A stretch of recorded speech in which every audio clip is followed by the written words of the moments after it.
What's going on, everybody? Welcome back to another video. Hope you're doing well, feeling great, and enjoying freedom. It's a great day to have a great day. Today, I wanted to talk about how much cash I'm currently holding. What percent of my net worth is in cash right now? We're gonna get into it, but really quick, just in case you're new, make sure to subscribe for a bunch of videos. Subscribe to my second channel for bonus videos. Get yourself some DYDSS merchandise to help support the channel. Try out some G Fuel energy formula, $5 off your first order by clicking the link in the description. And of course, last but certainly not least, make sure to get your up to 12 free fractional shares by downloading Webull and funding your account. If you refer one friend, they're going to give you and the person that you referred each a free 20 bonus stocks. And if you refer 10 friends, they're going to give you between or either $1,200 or $2,500 of free Apple stock, which you can keep and hold on to, or you can sell and use the cash to buy something you'd rather have instead. We will link in the description. Everything is linked in the description. Okay, so today I wanted to talk about and share what percentage of my net worth is in cash right now. What is my cash position looking like in terms of how much currency, cash, dollar bills I'm holding on to at the moment in comparison to everything else. Now, I don't share specific numbers. I only share percentages. Seems like a pretty intelligent thing to do. Right now, at the moment, I'm sitting at about somewhere between 5 and 6%. I believe, if my math is correct, I think 5.3% in cash at the moment. Now, for me personally, I feel as though I'm kind of cash heavy right now just because of how much cash I have. But between 5 and 6%, I don't think that's a very bad percentage. I think that's a pretty solid percentage. Now, when it comes to you and your cash, I'm a big believer in having a cash emergency fund. I think it's a good idea. I would argue that it's actually necessary. So the way you want to calculate, and I'll make this quick because I want to talk about why I have the cash that I have and why I'm not investing it or why I haven't invested it just yet and what I plan on doing with it. I'll get into that in just one moment.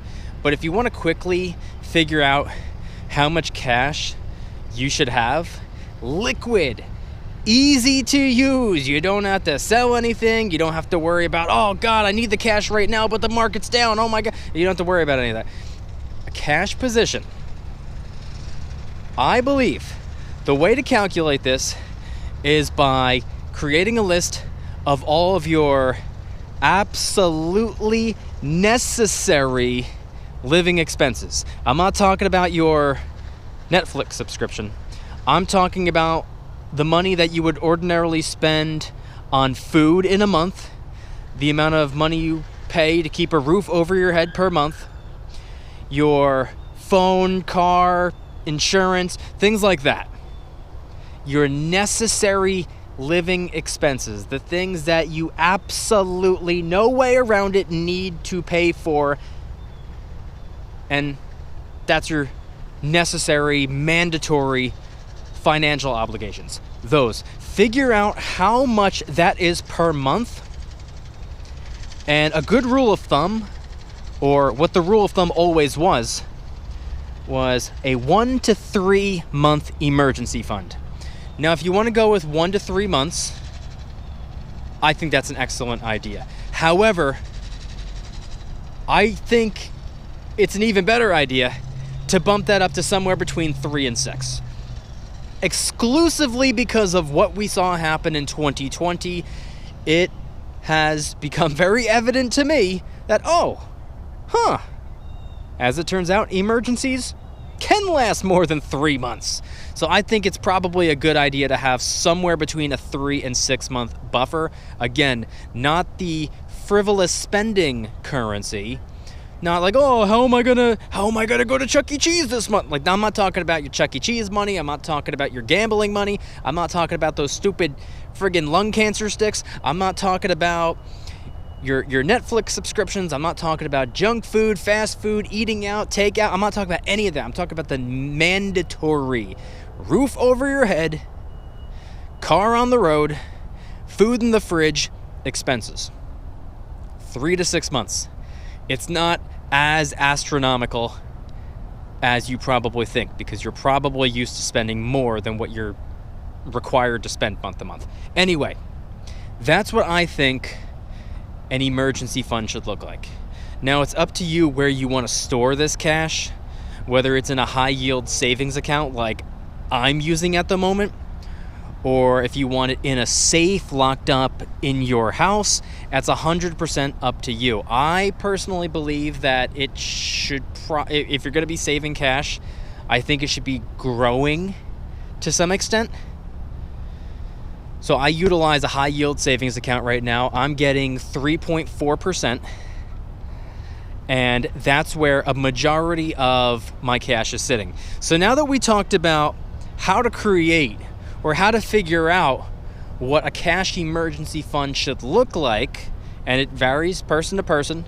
Somebody, with a mortgage, 6-bedroom house is probably going to be paying a little bit more to keep a roof over their head than somebody in a 1-bedroom apartment. I get it. Somebody who's paying off their brand new car fresh off the lot is probably going to be paying a little bit more than somebody who paid off their car 5 years ago. I get it. You just have to figure out what you pay every month and multiply that by 3 to 6, whatever you're comfortable with, or 1 to 3 if you're comfortable with a lower amount.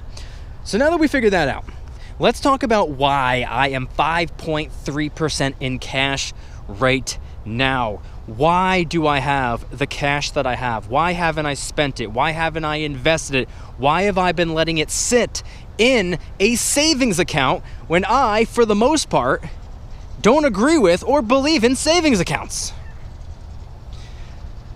Now, before we talk about that, I just want to issue a quick friendly reminder to make sure you go and get some DYDSS merchandise. Help support the store. Link in the description. Try out some G Fuel energy formula. I forgot to bring a tub with me, but $5 off your first order by clicking the link in the description. And make sure, last but not least, make sure to go and get your up to 12 free fractional shares by downloading Webull, funding your account. If you refer 1 friend, they're going to give you and the person that you referred each a free 20 bonus stocks. And if you refer 10 friends, they're going to give you either $1,200 or $2,500 of free Apple stock. Webull link in the description. All right, so my cash, the currency that I hold in my possession. Again, I don't share specific amounts. I'll share the percentage, though. It's about 5.3%. Now, a majority of which is in a high-yield savings account, generating me 3.4%, and the rest is in a CD account, generating me 5%. So between the two, 3.4% and 5%, well, if it was dead even, half and half, it would look like 4.2%. I don't know what the exact number is off the top of my head, but my cash, my currency, is generating me somewhere between 3.4 and 5%, which I'm very, very, very happy with at the moment. I decided that since rates are high right now, I'm going to take advantage of that. I'm going to sponge up as much as I can and utilize these high rates to my advantage and save up for an investment that I want to make. Now, one thing that I am going to be doing for sure, absolutely, is when my CD account matures, which will be in February of the new year, you can do 2 different things, or really 3 different things. Number 1, you can just say, okay, I'm done with CD accounts, and you can take all of your money back plus what it generated, the interest. For me, it's 5%. I could just take my money plus the 5% back. 2, you can use the money that you initially put in, your principal, plus the money that it generated, and roll that into a new CD, new term, new everything. Or 3, which is pretty much the same thing as 2, but with an extra step, you can take the principal everything it generated, plus more of your own cash, and just add all of that into, roll it all into a new CD, which is what I'm going to be doing. And I'm probably going to be taking close to 3/4 of my savings account, which is where a majority of my cash is. I'm going to be taking half or 3/4 or something, a lot of the savings account, and I'm going to be rolling it into a new CD along with my current CD when it matures. So February, I'll take my new CD, roll it over into a new account, plus everything that it generated, plus a whole bunch from my savings account. That's what I plan on doing, and I am pretty confident that I will be able to lock in a rock solid rate come February. Think about it, February is only a couple months away. Are rates gonna completely plummet by then? Absolutely not. If anything, they're either gonna stay the same or maybe even go higher. Hopefully they do go higher. And I'll be able to lock in something sweet. But hypothetically, let's just say rates do plummet by February and I don't get the opportunity to roll over my CD into a new CD, a new account, new term, and the rates that are being offered aren't anything appetizing. What would I do then? Well, no matter what, I will be rolling over something into a new CD account, but it probably won't be a massive portion of the cash. It probably won't be 3/4 of my savings account. And instead, I'll take some cash and I will invest it instead. I will probably be putting it into a very small number of blue chip behemoths, I like to call them, blue chip stocks, and 2 index funds. Or maybe I'll push some of that over to my Roth early next year, February, which I plan on maxing out my Roth IRA next year as well. This year I'm doing that. Next year I plan on doing the same thing, and I hope to be able to do that every year for the next 30 plus years. So right now, that's why I'm sitting on cash. I'm sitting on cash because, well, initially I created the savings account so I could buy a cargo van, and then I opted out of that. I postponed that idea. That wasn't a necessary thing that I had to buy. I was like, you know what, I'm going to do something smarter instead. So I ended up getting a new passenger car. Great on gas. I did an auto loan, and I have, not to brag, but also, yes, kind of to brag, I have unbelievable credit. So I got a really, really, really low rate, and I just saw it as an opportunity. I was like, all right, I'll put maybe I don't know, 35 or 40 or something like that % down.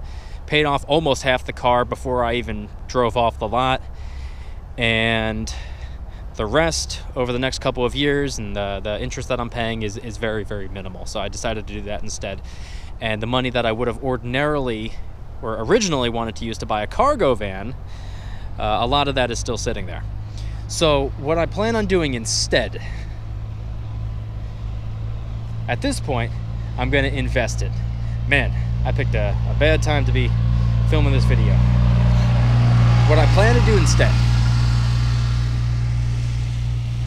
is invest a majority of the 5% or 5.3 or whatever % of cash that I'm holding, my net worth. I plan on reducing that cash amount. I don't want to be holding that much cash because by the time February rolls around, I'll probably be closer to 6%. I want to trim that down a little bit and have that cash invested rather than saved, regardless of what rates are looking like. But I do want that CD account. So that's the cash that I'm sitting on at the moment. My net worth, between 5 and 6% of my net worth is made up of cash right now, and I don't love that. I don't really, I'm not super fond of that. So come February, I'll be making some moves, but until then, I'm still going to be adding to my savings account weekly. As long as rates are high, I'm going to keep, feeding the beast. Racking up a little bit of that interest, 4.3%, or no, 3.4%, sorry. 3.4%. I'm going to be raking that in while I have the opportunity to do so, while I continue to figure out what the best move is come February, mid-February. So that's what I'm looking at right now. That's what I'm figuring out. And as of really just a couple of days ago, I also decided that I want to re-enroll back into college. Only have 7 courses to go before I complete my degree. And the job that I work at pays for it. Tuition reimbursement. So it's going to come out of my pocket. So I do want to have some cash for that. But then that cash gets given back to me from my job and put back into my pocket. And then I can invest those dollars later on. A little confusing, but that's pretty much the game plan at this point in time. So anyway, when it comes to cash, not the biggest fan of currency. I don't believe in currency for the super long term, but I am making the most of high rates right now. Save and rack up interest when rates are high. Borrow and utilize the good kind of debt and leverage when rates are low. As always, if you guys like today's video, please hit that like button, subscribe if you're new, subscribe to my second channel for bonus videos. Get yourself some DYDSS merchandise to help support the channel, t-shirts, hoodies, stickers, coffee mugs, and a bunch of different designs. Try out some G Fuel energy formula, sugar-free, low-calorie, packed with a whole bunch of vitamins, over 50 different flavors to choose from. $5 off your first order by clicking the link in the description. And of course, make sure to go and get your up to 12 free fractional shares by downloading Webull and funding your account. Yes, I just dropped my phone on the ground. That's why the screen's wet. Refer one friend, they're going to give you and the person you referred each 20 free bonus stocks. And if you refer 10 friends, they're going to give you either $1,200 or $2,500 of free Apple stock, which you can keep and hold on to, or you can sell and use the cash to buy something you'd rather have instead. Webull link in the description. Everything is linked in the description. Let me know in the comments right now. Don't tell me a dollar amount, but percentage-wise, how heavy are you on cash right now? What % of your net worth is in cash? Let me know in the comments. Thank you guys so much for watching. See you in the next one. Don't you dare stop smiling. Peace.